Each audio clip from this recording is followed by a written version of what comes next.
Olá, queridos amigos e irmãos, paz seja com todos. Mais uma vez estamos aqui para aprendermos um pouco mais da palavra de Deus. E no dia de hoje vamos ver a importância que Deus dá às nossas palavras. Sim, talvez você não dê muita importância às tuas palavras, mas Deus disse que nas tuas palavras está o poder da vida e da morte. Quer ver como que é isso?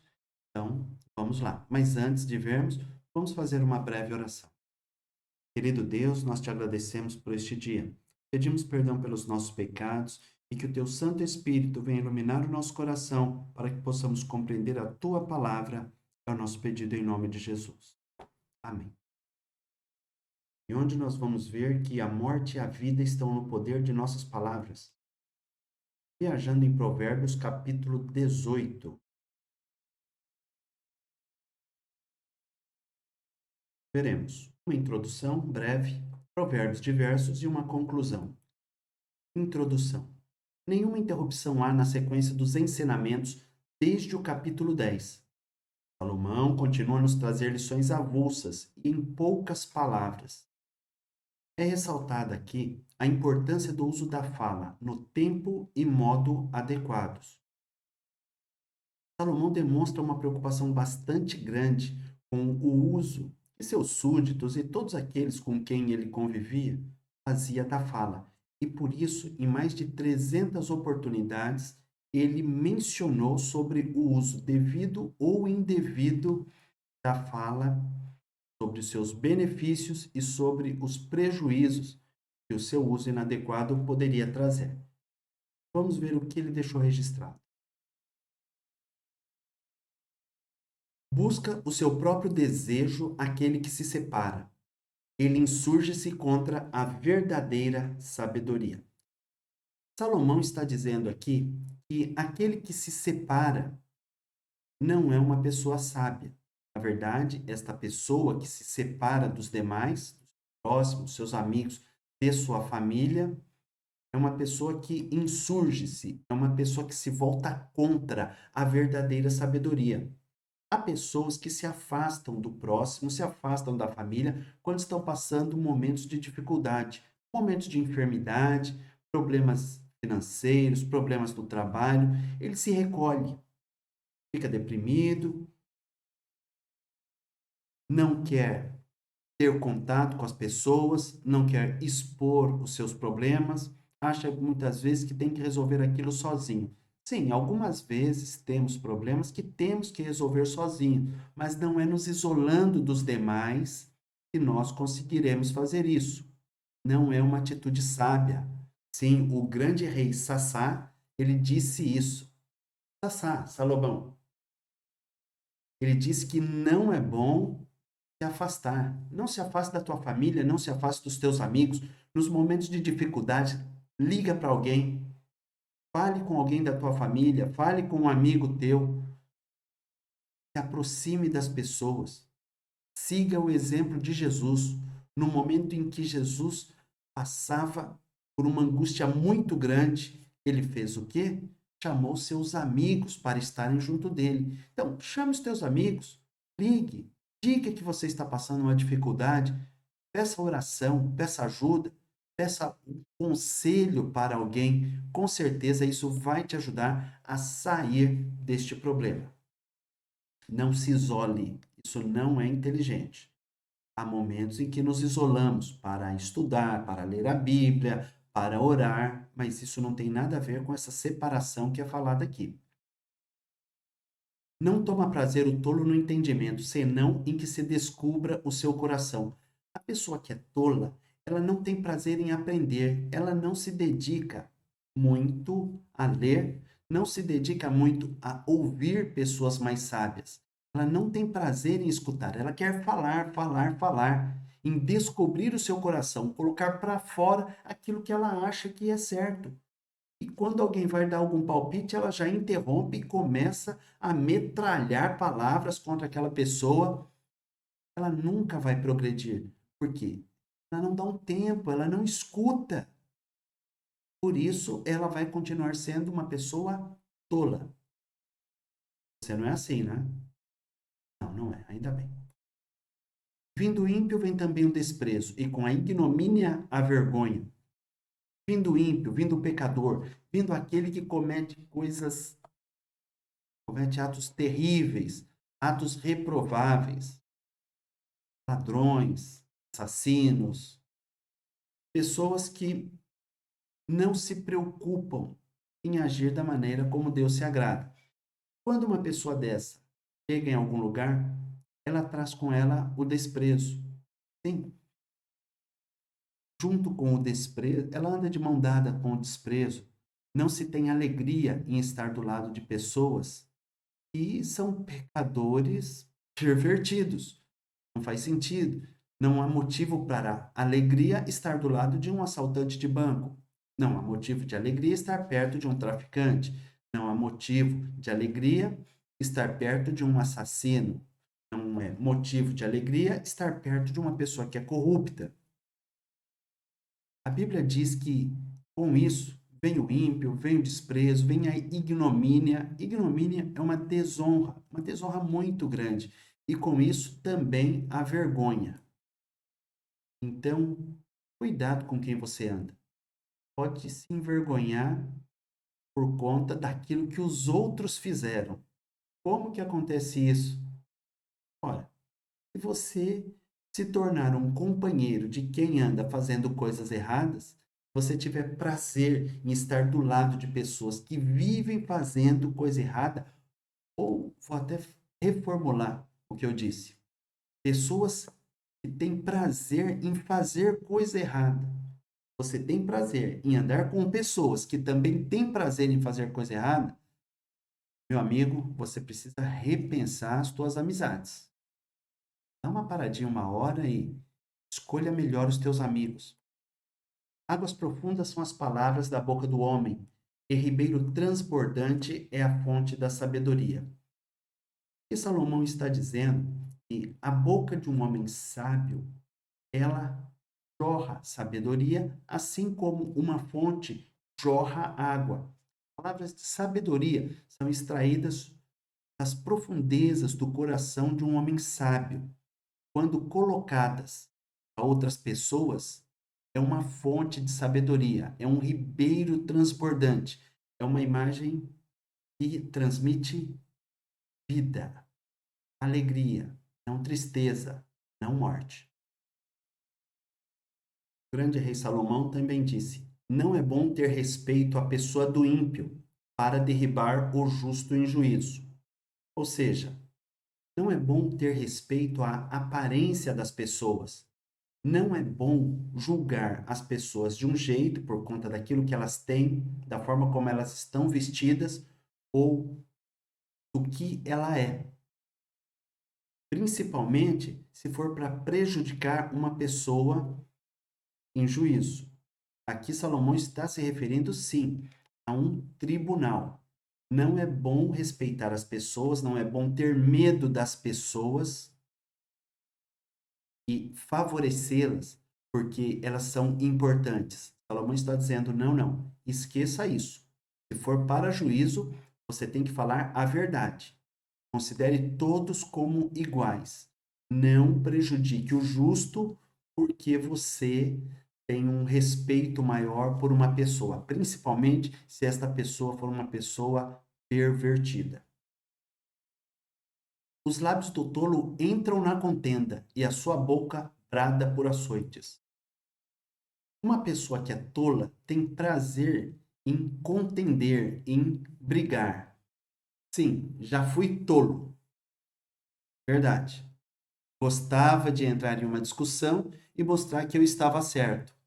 Mas os cabelos brancos nos ensinam a agir de uma maneira diferente.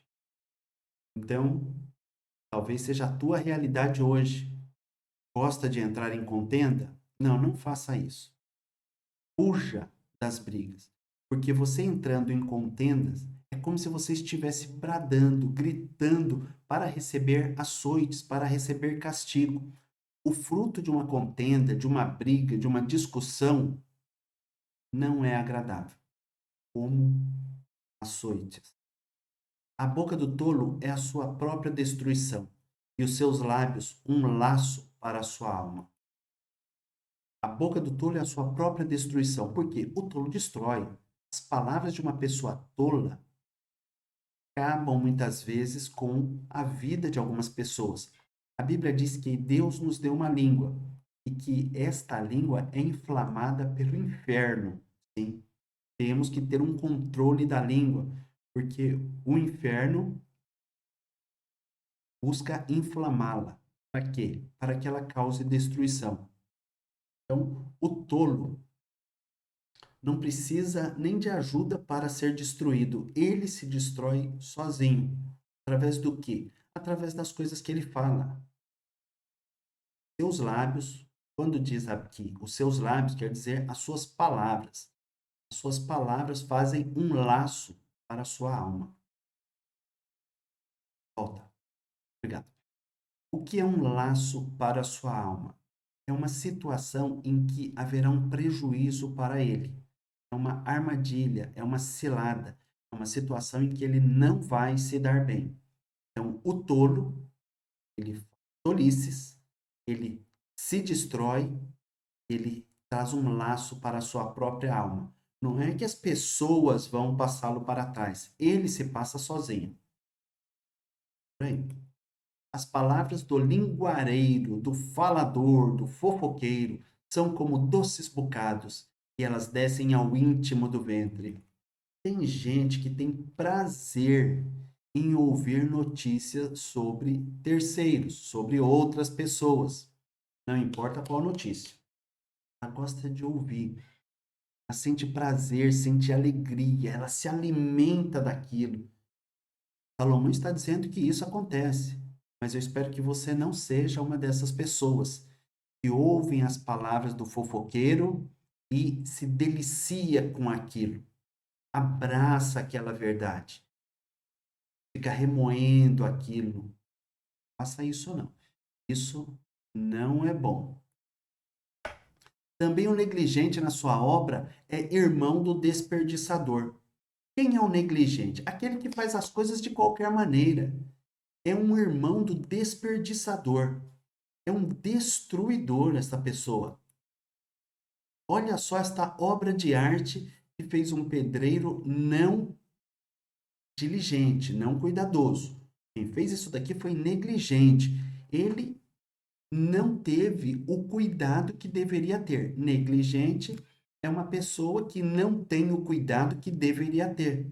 E depois coloca para escorar essa escada pedaços de madeira aqui, como eu apontei com as setas. Quem fez isso? É um desperdiçador, é um destruidor. Ele não é diligente na sua obra. Você é diligente na sua obra? Como você faz a tua obra? Como é o teu trabalho? Sim. Sim, quando eu pergunto sobre o teu trabalho, é lógico, a palavra de Deus fala também comigo sobre o meu trabalho. Como que nós fazemos o nosso trabalho? De maneira negligente, de qualquer forma? A Bíblia diz que está errado. Tem que haver uma mudança. Não podemos ser negligentes, não podemos fazer as coisas de qualquer jeito. Devemos fazer as coisas como se estivéssemos fazendo para o próprio Jesus Cristo. Assim a palavra de Deus nos ensina. O livro de Colossenses nos alerta sobre isso. Devemos fazer o nosso serviço como se estivéssemos fazendo para o Senhor e não ao homem. A palavra de Deus diz: Torre forte é o nome do Senhor. Para ela correrá o justo e estará em alto retiro. O que quer dizer isso? Torre forte é o nome do Senhor. Significa que Deus, quando diz o nome do Senhor, está se referindo ao dono do nome, ao próprio Senhor, ao Senhor Deus. Aqui Jesus ainda não tinha vindo. Mas, depois que Jesus veio, Deus encarnou em Jesus Cristo, Jesus o Emanuel, que traduzido significa Deus conosco. Jesus é a nossa torre forte, e para ela correrá o justo e estará em alto retiro. Mas só o justo pode correr para ela? Sim, só o justo pode correr para ela. Mas e quem não é justo pode correr para ela? A partir do momento que ele se arrepender das injustiças que fez, pode. Em que momento pode acontecer isso? agora. No momento de dificuldade, você reconhece que não agiu com justiça. Peça perdão pelos teus pecados e corra. Você encontrará abrigo em Jesus. E Jesus é diferente de mim, é diferente de você. Porque você se arrepender e pedir a Ele perdão, Ele te perdoará imediatamente. Ele não parará para pensar como eu faria e como você faria também. Depois de algumas ofensas, sim, nós pensamos sobre o perdão. Nós pensamos em dar a sétima, a oitava chance para uma pessoa. Mas com Jesus não é assim. Ele é uma torre forte. E uma torre forte serve para quê? Para te proteger dos inimigos, para te proteger dos problemas, das dificuldades. Jesus não vai fazer desaparecer todas as tuas dificuldades. Veja essa ilustração que interessante. Torre forte é o nome do Senhor. Aqueles dois justos que estão no alto da torre, eles correram para lá e estão agora protegidos de todas as dificuldades. As dificuldades não sumiram, mas eles estão em um local seguro. Espiritualmente, você pode entregar a tua vida para Cristo e estar em um local seguro. Os teus problemas, as tuas dificuldades podem não desaparecer, mas você estará seguro, porque Ele cuidará de você e Ele te ajudará a resolver os problemas. A fazenda do rico é a sua cidade forte e, como um muro alto, a sua imaginação. Então, para o rico, a segurança dele é o dinheiro. Torre forte é o nome do Senhor. Nós lemos agora, versículo 10. E para ela correrá a pessoa que for justa, pessoa que estiver se esforçando para fazer aquilo que é correto. Aqueles que não querem fazer o que é correto, eles fogem da torre forte. E muitas vezes eles acham que o dinheiro vai garantir a segurança para ele. Sabe quando? Só na imaginação deles. Antes de ser quebrantado, eleva-se o coração. Sim, eleva-se o coração do homem. Diante da honra, vai a humildade. O homem que eleva o seu coração, o homem que é arrogante, o que é elevar o coração? É considerar os outros inferiores a si. Se você considera superior a tua pessoa em relação ao teu próximo, cuidado, você está perto de ser quebrantado. E uma pessoa que se eleva, que tem um coração elevado, que se acha melhor do que todos, ela vai, com certeza, ser quebrantada. Ela vai cair do local onde ela acha que está. Isso não é bom. Um exemplo de uma pessoa humilde. Jesus deu esse exemplo. Jesus lavou o pé dos seus discípulos. Demonstrou humildade. A humildade não é demonstrada só em uma cerimônia de lavagem de pés. Não, nada disso. A humildade ela é demonstrada no dia a dia, através das nossas atitudes, diferentes daquele senhor que vimos há pouco, que se achava melhor que os demais. A atitude humilde, ela mostra que você considera os outros superiores a si. Como que você é humilde?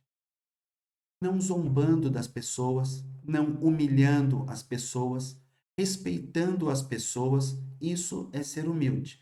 Se você for humilde, com certeza você vai receber um grande prêmio. E Deus diz que este prêmio é honra. Responder antes de ouvir é estultícia e vergonha. Você conhece pessoas que respondem antes de terminar de ouvir? Aquelas pessoas que colocam palavra na boca de outras. Aquela pessoa que diz: esses dias eu, em um diálogo, quando está conversando com outra, enquanto a outra está dizendo: esses dias eu fui ali na. A pessoa já emenda: na padaria? Não, no mercado. Ah, e lá no mercado, eu entrei naquele primeiro corredor de frutas. Não, não foi de frutas. Não, foi de refrigerante. E assim vai. Se você tem o costume de fazer isso, por favor, não faça mais não. A Bíblia diz que isso daí não é legal, é loucura, é vergonha. Eu já fiz isso. Já fiz. Me arrependi e me arrependo hoje e não gosto nem de lembrar. Responder antes de ouvir é como atirar em algo sem ver. Como que você vai dar palpite em uma coisa se você não esperou a pessoa terminar de falar? É como tentar acertar um alvo de olhos vendados. Vai dar certo. Ou você muda ou tudo se repete. Por que eu trouxe essa figura aqui? Para te mostrar que se não houver uma mudança de atitude, as coisas continuarão acontecendo na tua vida da mesma forma. Por isso, quer ser uma pessoa mais inteligente? Aprenda a ouvir.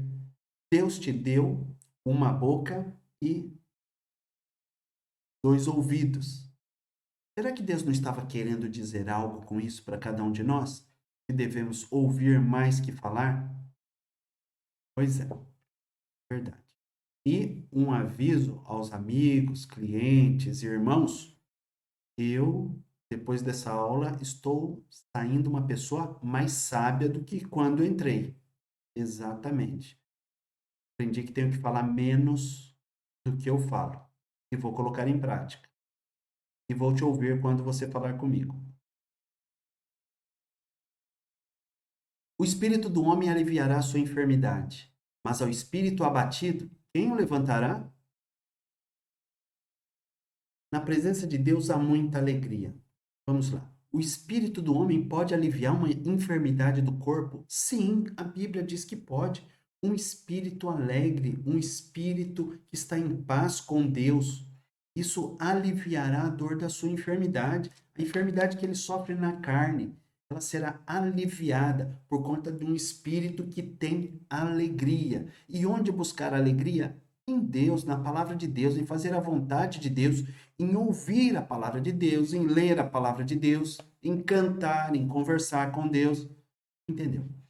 Mas o espírito abatido,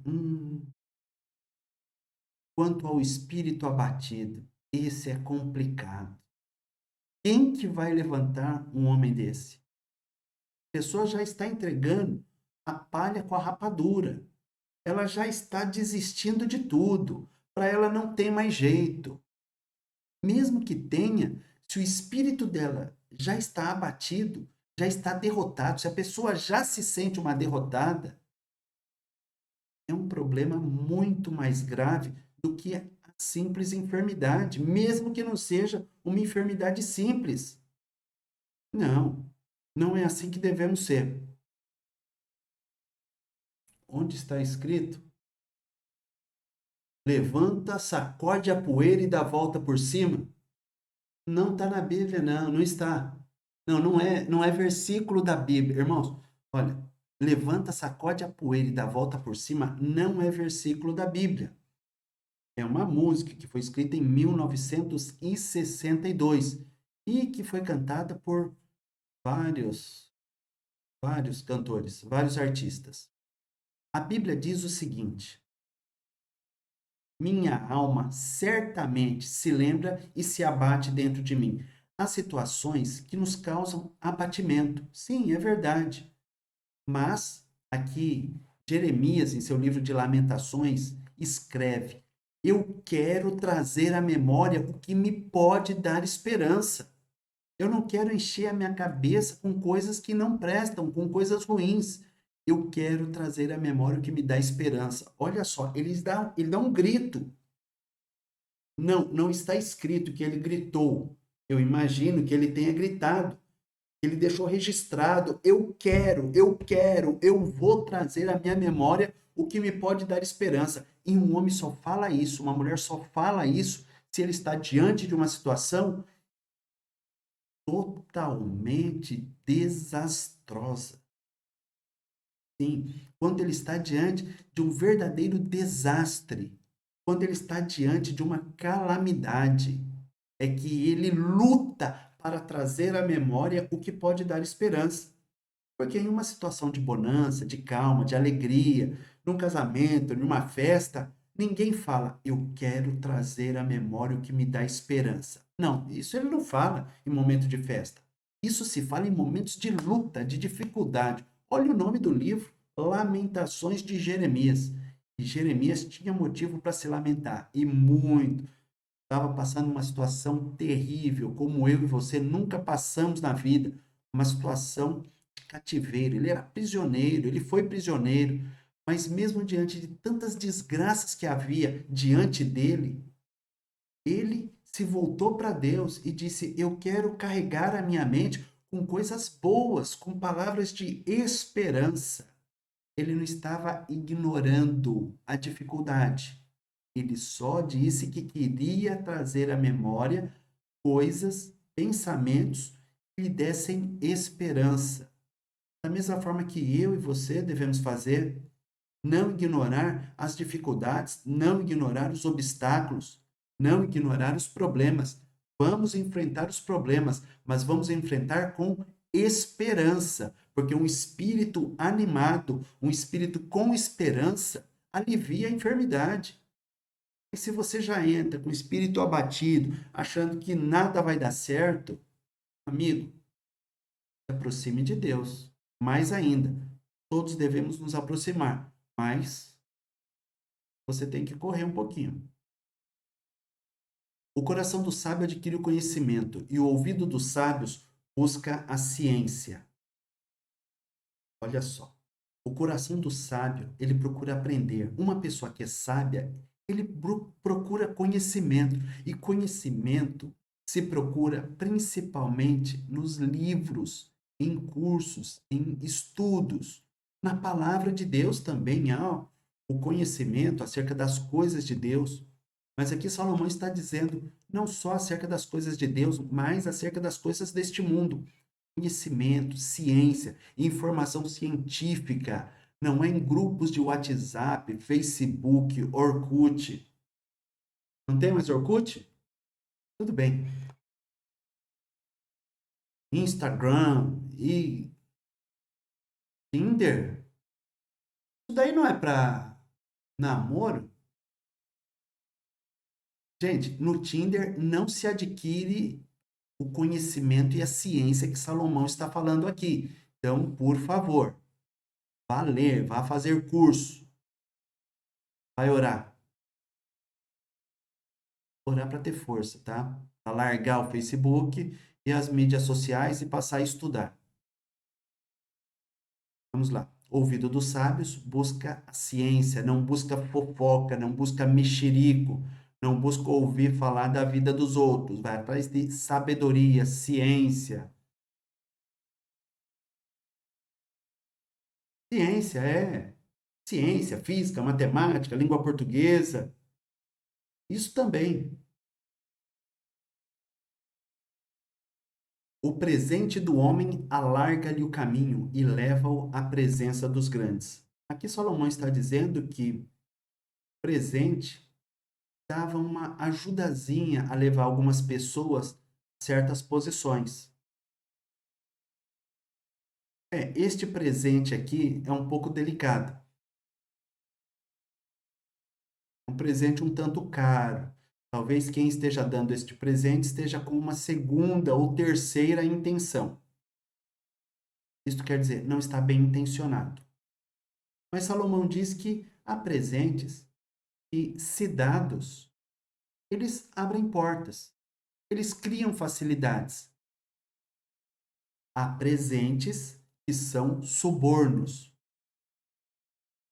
A legislação do nosso país, ela permite que alguns presentes sejam dados. Sim, para pessoas mesmo que ocupam cargos públicos.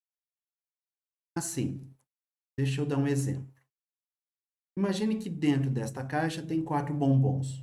Você pode levar uma caixa de bombons para um funcionário público, aquela pessoa que te atendeu educadamente, aquela pessoa que despertou em você um sentimento de alegria?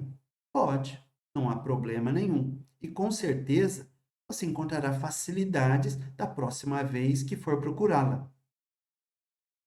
Não estou incentivando a sair comprando ninguém, não. Estou lendo o que está escrito aqui.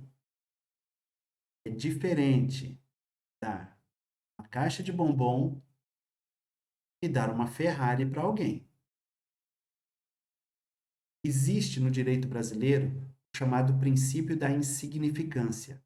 Se o presente dado para um funcionário público for de valor insignificante, não há problema em ele aceitar aquele presente.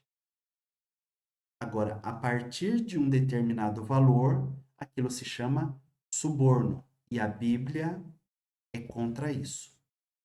Mas o presente pode ser dado para amigos, para parentes, não há necessidade de uma ocasião especial. Isso é bom. E pode-se dizer que mais bem-aventurada a coisa é dar do que receber também. É bom dar presentes. Porque primeiro começa o seu pleito, sua luta, sua disputa, justo parece. Mas vem o seu companheiro e o examina. Muitas vezes você vai ouvir uma pessoa expondo uma situação, até fazendo uma reclamação. Você vai ouvi-la e vai falar: é mesmo, você tem razão. Mas aí vem a outra pessoa que está naquele problema que ele primeiro disse para você, e você vai ouvir a segunda pessoa. E quando ela coloca os motivos dela, você para pensar e fala: é, ele primeiro não estava com toda a razão. Então, quando nós ouvimos só uma parte, nós corremos o risco de cometer uma injustiça. Não, devemos procurar enxergar as coisas de vários ângulos. Não abraçarmos só uma opinião, não abraçarmos só um ponto de vista. Devemos examinar. Eu não estou dizendo que você deve aceitar. Estou dizendo que você tem a obrigação de examinar. Então, se você ouvir só um lado da história, você corre o risco de cometer uma injustiça quando emitir uma opinião. É bom sempre ouvir. Você nunca erra em ouvir um pouco a mais.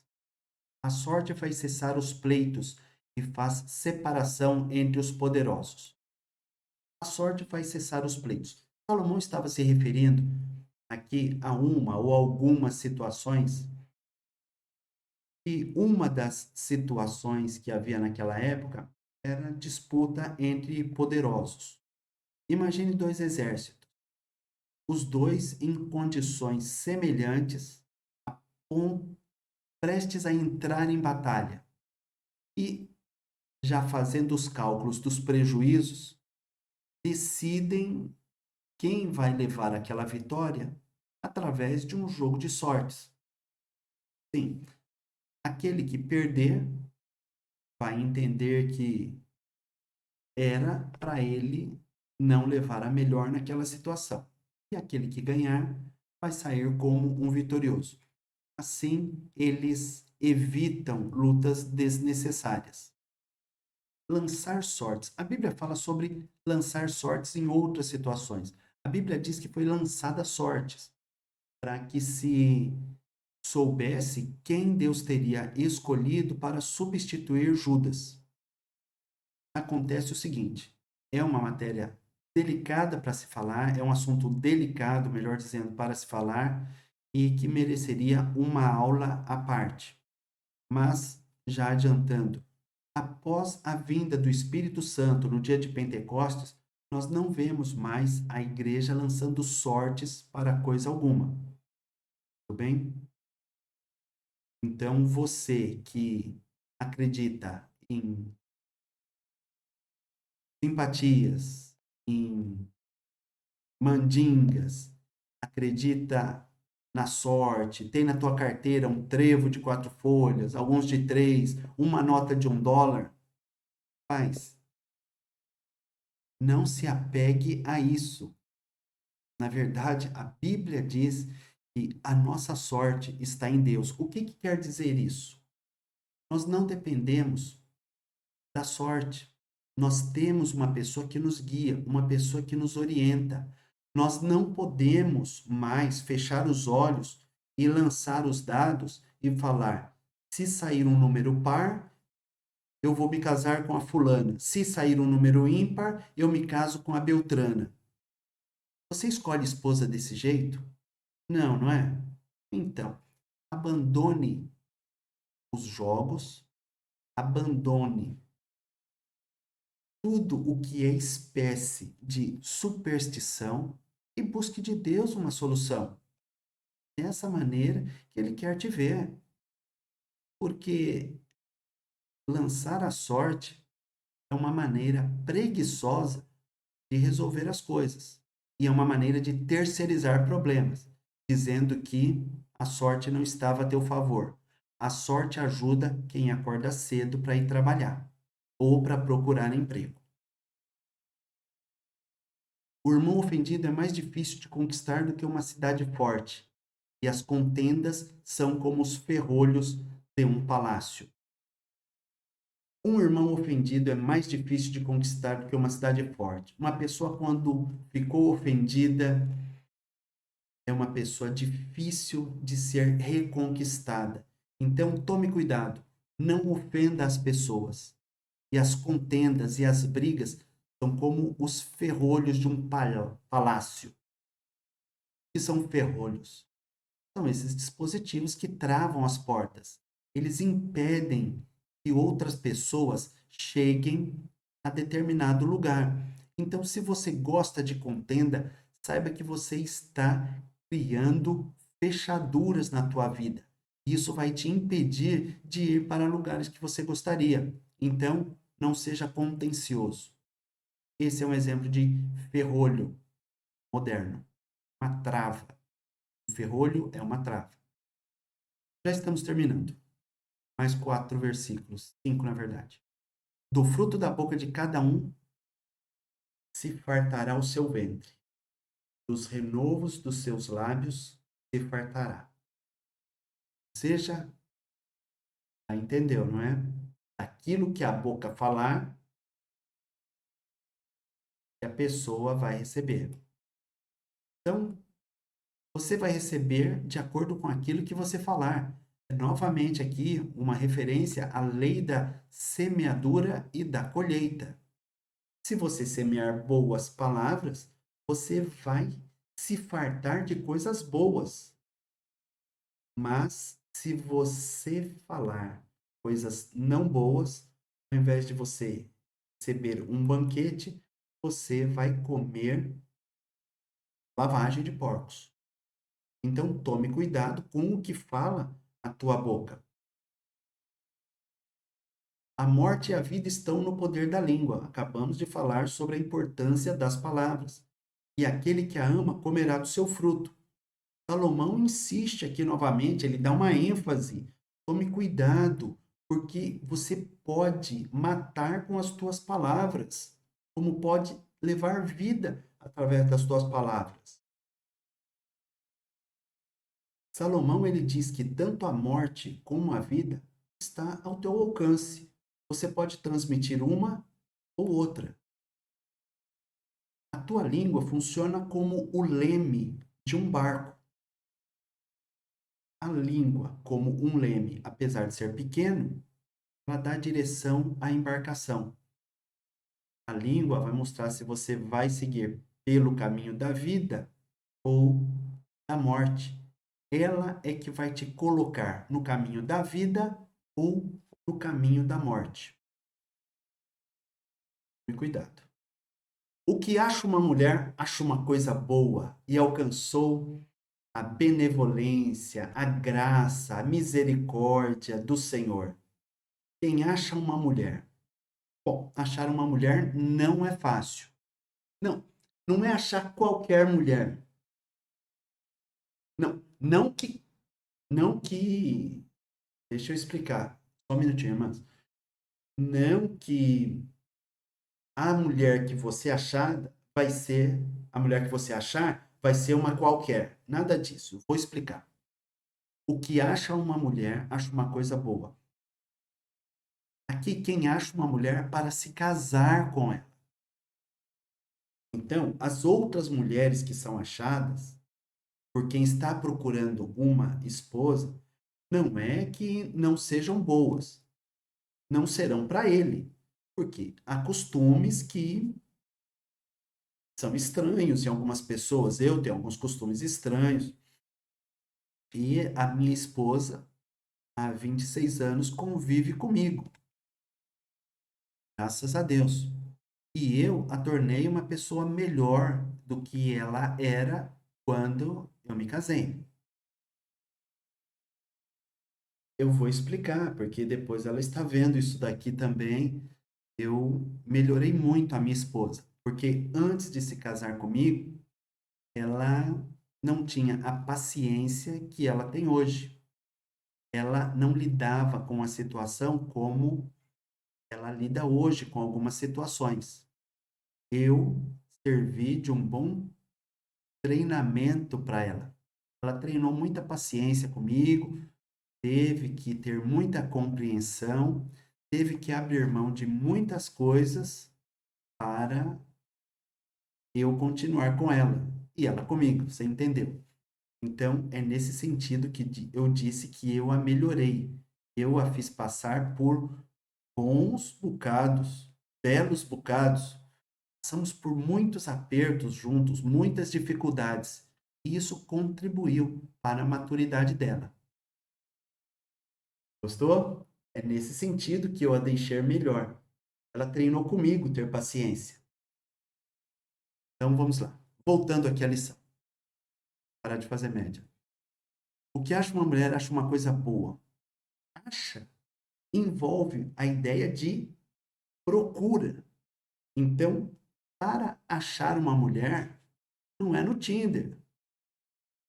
Não é lá no forró, sapato de prata.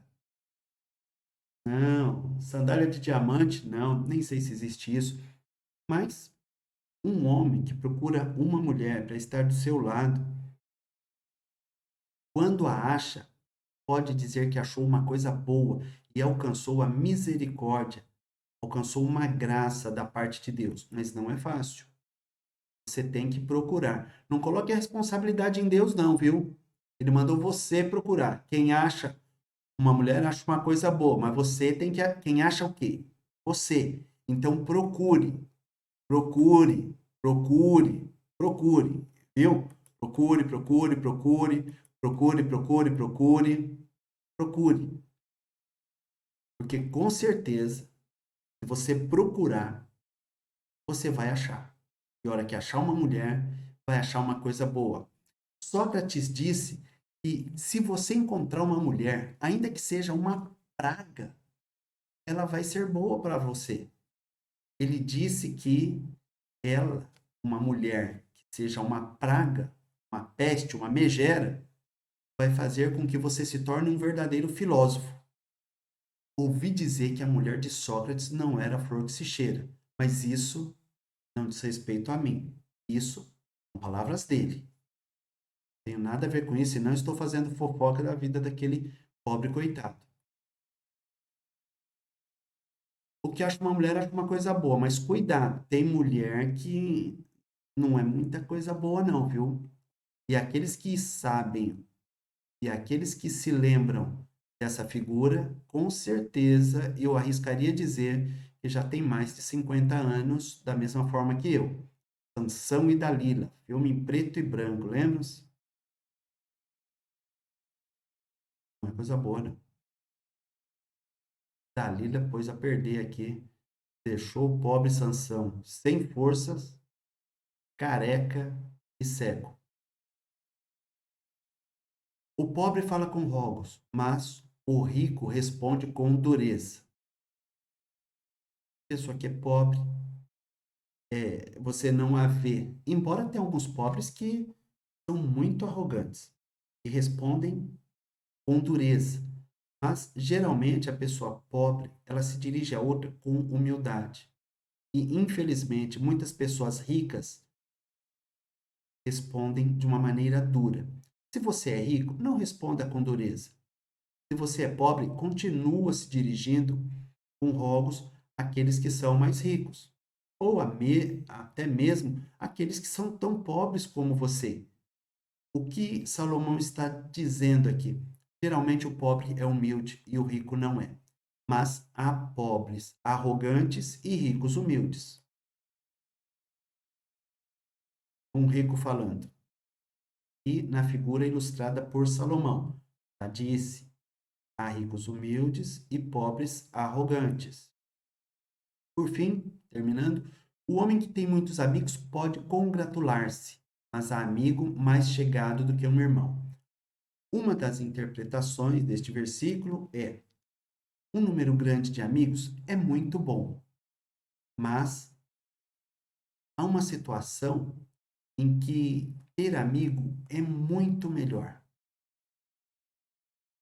No momento da dificuldade, quando amigos superficiais se afastam de você, você acaba encontrando amigos de verdade, ou seja, as dificuldades acabam filtrando quem são os teus verdadeiros amigos. É quando você vai descobrir que há um amigo mais chegado e até mesmo um irmão de sangue. Era o que tínhamos para hoje, mas vamos à conclusão. Deus nos alerta sobre a importância daquilo que falamos. Muitas de nossas palavras, se parássemos para pensar, não sairiam de nossas bocas. Erramos por falar demais. Então, não é bom falar demais, devemos tomar cuidado com aquilo que falamos. Acontece que muitas vezes também deixamos de falar, e isso é prejudicial.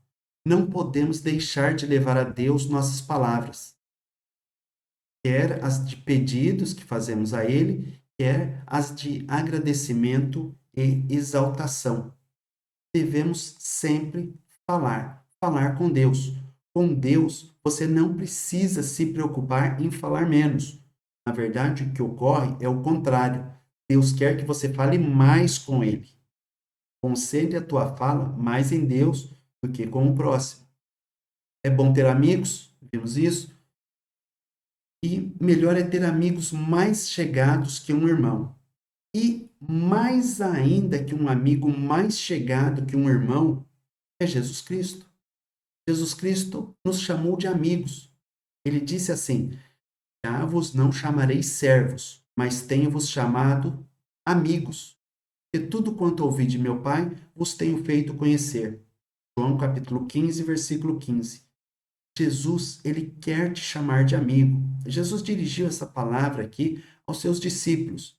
E também são palavras, nos dias de hoje, dirigidas a mim e a você. Você quer ser amigo de Jesus? Jesus quer ser teu amigo. Mas para isso você precisa tomar uma decisão em tua vida. Abrir mão de fazer algumas coisas que não são agradáveis a este amigo e entregar a tua vida a ele. Receber um abraço dele e passar a caminhar do lado dele. Com certeza, ele vai ser uma torre forte nos momentos de dificuldade. Para ela, você vai poder correr. Para o lado dele, você vai poder correr e estará seguro, mesmo diante de todas as dificuldades que a vida puder apresentar a você. É o que tínhamos para hoje. Deus te abençoe e até a próxima aula.